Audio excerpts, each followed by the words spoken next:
예, 안녕하세요. 네. 이 직업 트렌드 변화가 이제 세대 변화에 따라서 사람들의 의식이 변화하기 때문도 있지만 또 하나는 취업난 뭐 이런 것 때문에 또 이렇게 강요되는 것도 있잖아요. 네, 지금 맞습니다. 청년 실업률 여전히 심각하죠? 네, 통계청 조사에 따르면 올해 3월 실업자 수가 119만 7천 명을 넘어섰고요.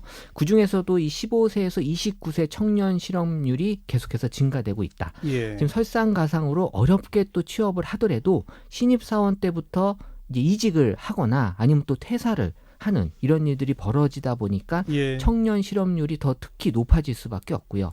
이 젊은 세대가 추구하는 직장과 현재 직장의 모습이 예전과는 많이 직업관이 달라지면서 이런 선택들을 하는 것으로 보입니다. 네. 그 직업과 관련돼서 키워드 어떻게 변화하고 있어요? 뭐 사람마다 직장과 일에 대해서 이 부여하는 의미는 다르겠지만 빅데이터 상에서 일과 직장 관련된 이 키워드를 분석해 보면 과거에 비해서 결과라는 키워드는 줄어들고 경험이라는 키워드가 14%나 증가가 됐습니다. 예. 그러니까 평생 직장 뭐 정년퇴직 개념은 이미 사라진 지 오래잖아요.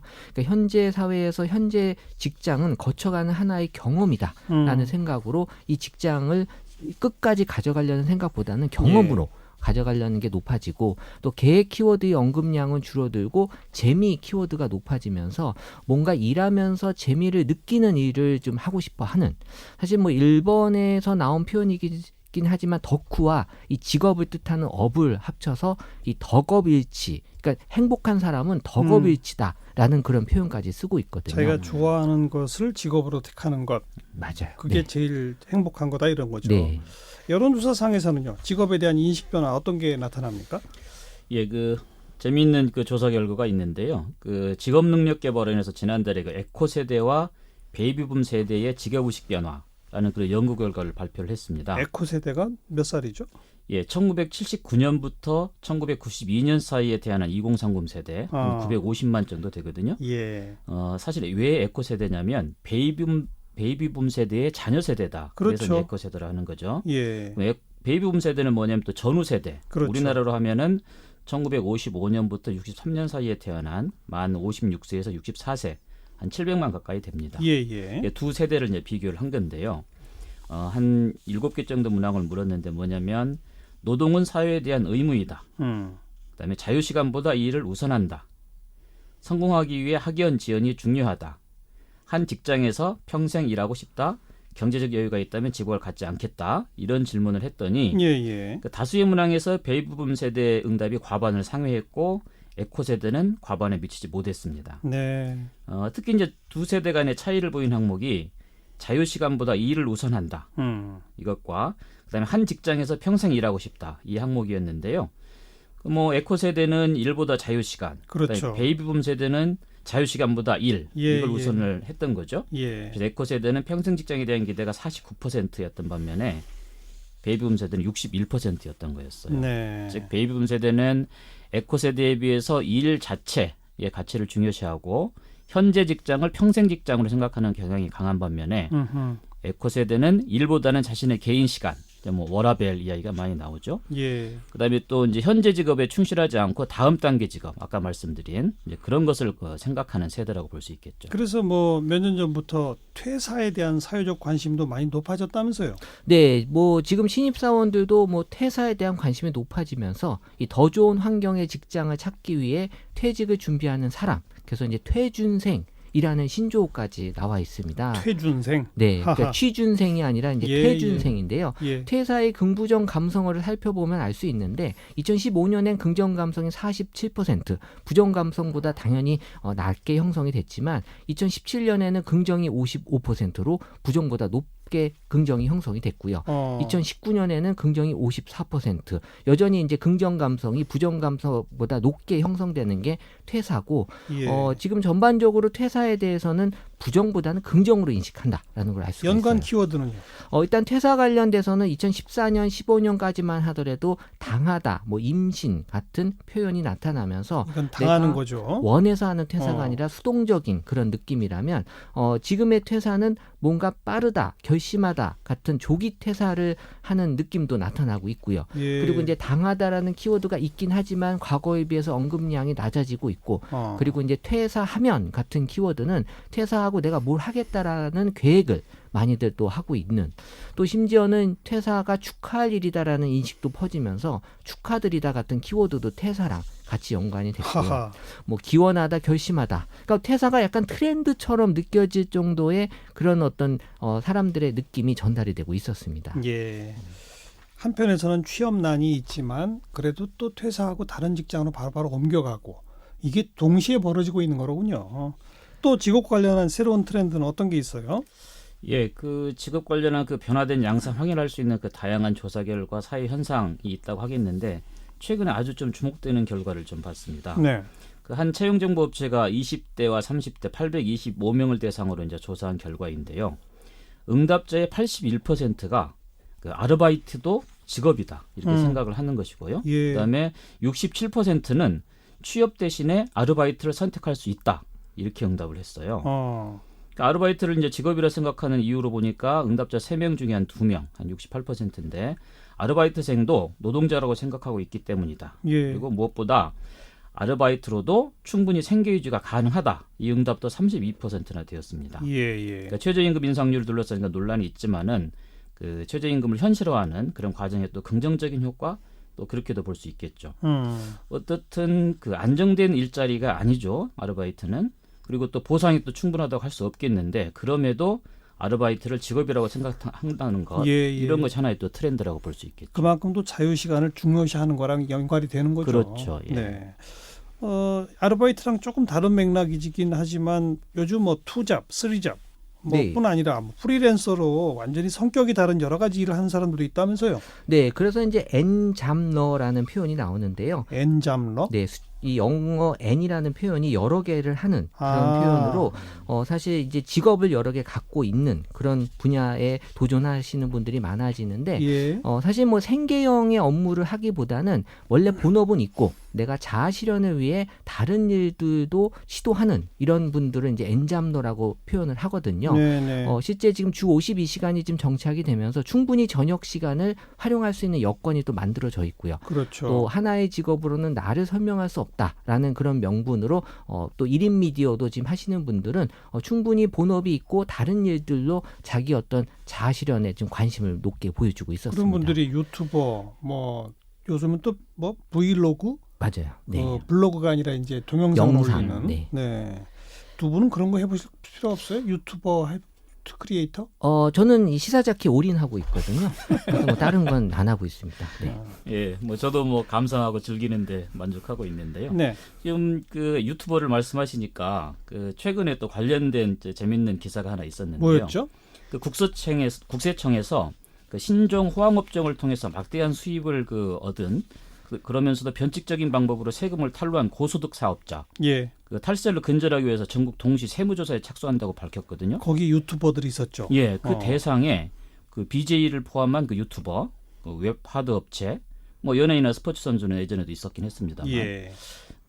그래서 국세청에 따르면 이들은 그 최근 그 새롭게 각광받고 있는 그 업종으로서 매년 호황에도 불구하고 이제 세무 검증이 좀 부족했던 분야였다. 그렇죠. 이렇게 말을 했거든요. 예. 어쨌든 그 인터넷 SNS를 활용한 신종 업종이 그 국세청의 그 특별 세무조사를 그 받아야 될 정도의 맞아요. 고소득 사업자가 된 거죠. 근데 그런 뭐 유튜브 크리에이터, 뭐 엔잡러 다 퇴근한 후에 그런 일을 한다는 거죠. 그렇습니다. 네, 일단 뭐 퇴근 관련돼서 라이프 키워드를 분석해 보면 그 전까진 스트레스가 상위권에 있었거든요. 예. 근데 지금은 이제 퇴근이 스트레스가 아니라 직장인들에게는 뭔가 퇴근 이후에 새로운 삶이 펼쳐지고 있는. 예. 그래서 예전에는 회의나 미팅, 주말 근무가 퇴근하고 엮여져 있다면 지금은 뭔가 평생 직장 정년 퇴직의 개념이 좀 희미해지면서 새로운 잡, 뭐 투잡이나 쓰리잡, 뭐 재택 알바 같은 키워드들도 퇴근하고 같이 연관이 돼서 나오고 있고 예. 주 52시간으로 인해서 이제 자기 개발에 관심이 높아졌습니다. 저녁 시간에 뭔가 나를 개발할 수 있는 어떤 그 공부나 이런 수업을 듣는 네. 이런 분들도 많아지고 있고 어쨌든 일과 삶의 균형이 중요해지면서 남는 시간을 예전에는 좀 쉬는 쪽으로 많이 생각했다가 지금은 뭔가 나를 위한 그런 시간으로 만들려는 노력들도 많이 보여지고 있어요. 그러니까 퇴근 후에 그런 수업이나 공부 뭐 이런 걸 배우고 배운 걸 가지고 또 무슨 뭐 유튜브 크리에이터가 된다든지 그렇죠. 그렇게도 하고. 네. 두 분도 퇴근 후에 그런 준비하는 거 있어요? 사실 저희도 어떻게 보면 지금 엔잡러라고 볼 수 있잖아요. 본업이 있고 방송 그리고 이제 출연하고. 방송하고 네. 또 가끔씩 어디서 또 강의가 가끔 들어오면 또 그것도 하고 그러니까 어떻게 보면은 뭐 저희도 거기에 일환이라고 이미 볼 수 그런 있어요. 거네요. 네. 김수석 본부장. 저는 뭐 엔잡러라기보다는 좀 제2 직업. 근데 직업이라고보다는 좀 귀촌 좀 준비 좀 하면서 공동체 학습도 좀 하고 있고 그렇게 하고 있습니다. 귀촌하시려고 예. 퇴직하신 후에. 언제가 될지 모르겠습니다. 지난주에 고용정보원에서 앞으로 10년간 직업의 변화를 전망해보는 그런 보고서 나왔었죠. 예, 그렇습니다. 아주 관심이 좀 갔었는데요. 그 국내 대표 일자리 196개 이것이 2016년부터 10년 후인 2026년까지 어떻게 증가하고 감소할지 예. 그것을 연구한 그런 그 보고서였는데요. 예. 그 취업자 수가 증가할 것으로 전망된 직업이 19개였습니다. 뭡니까? 예, 간호사, 수의사, 의사, 또 변리사, 변호사, 그러니까 네트워크 시스템 개발자, 컴퓨터 보안 전문가. 이렇게 보면 이제 고령화로 인해서 돌봄, 생명과학, 의료 서비스 이런 직 그리고 또 이제 사회가 분화하고 그에 따라서 좀 증가하는 그런 갈등들이 있지 않겠습니까? 예. 그런 걸 해소하기 위한 그런 전문직 그리고 또 4차 산업과 관련된 그런 컴퓨터 정보통신 분야 이런 일자리들이 증가를 할 걸로 예측이 됐죠. 그렇죠. 반면에 취업자 수 전망이 이제 감소 또는 다소 감소하겠다는 그런 직업 32개였는데요. 사진가, 인쇄 및 사진 현상 관련 조작원, 세탁원 및 다림질원, 결혼 상담원 및 웨딩 플래너, 계산원 및 매표원, 귀금속 및 보석 세공원, 텔레마케터 이런 분들이었어요. 이런 예. 직종이었어요. 예. 이는 이제 나날이 발전하는 그 자동화에 영향을 받은 그런 직종이라 하겠고요. 지난주에 이제 저희가 얘기했던 저출생, 결혼 기피 현상하고도 좀 관련이 있는 그런 직종이라 볼 수 있겠죠. 결혼 상담원, 웨딩 플래너 줄어드는 거. 그렇죠. 예. 뭐 이렇게 또 예측해 보면 10년 이후 뭐 일자리나 기술의 발전, 그런 사회 변화에 따라서 지금까지보다 좀 더 빠르면서 큰 폭의 변동이 있을 것이라고 좀 예측해 볼 수 있겠죠. 직업을 선택하는 기준이 달라지면 그 늘어날 직업과 줄어들 직업도 또 나타날 거 아니겠어요? 예. 직업 선택 기준 자체 지금 변하고 있잖아요. 네, 빅데이터 상에서 직업 관련돼서는 이제 4개의 요소가 있는데요. 돈, 시간, 적성, 인간관계거든요. 예. 근데 이 비율이 지금 37%, 23%, 26%, 17%로 나오는데 예전보다 달라진 거는 이 돈에 관련된 이 비중이 줄어들었고요. 그렇죠. 대신 시간이 늘어났어요. 그러니까 지금 어떻게 보면 직업 선택에 있어서 돈을 조금 줘도 지금 나의 시간을 많이 갖는 쪽으로 선택을 한다라고 예. 볼 수 있고 걱정이 되는 건 적성이 줄어든다. 그러니까 그래요. 예전에는 직업 선택이 적성하고 맞았다면 지금 적성이 맞지 않아도 나의 시간이 많다면 그 직업을 선택한다라고 예. 볼 수 있어서 이 직장 문화에 관련된 선택뿐만이 아니라 직업에 있어서도 내가 선택하는 기준들이 많이 달라지고 있다라는 거고요. 어쨌든 워라벨이라고 하는 것들이 우리 직업 선택에 있어서 기준도 많이 달라지고 있고 2030 세대들은 이제 경험을 많이 또 시도하는 세대들이기 때문에 예. 얼마든지 또 퇴사하고 새로운 일에 도전하려고 하는 이런 좀 공격적인 그런 성향들을 많이 보여주고 있습니다. 여론조사상에서는 직업 선택의 기준이 어떻게 나타나요?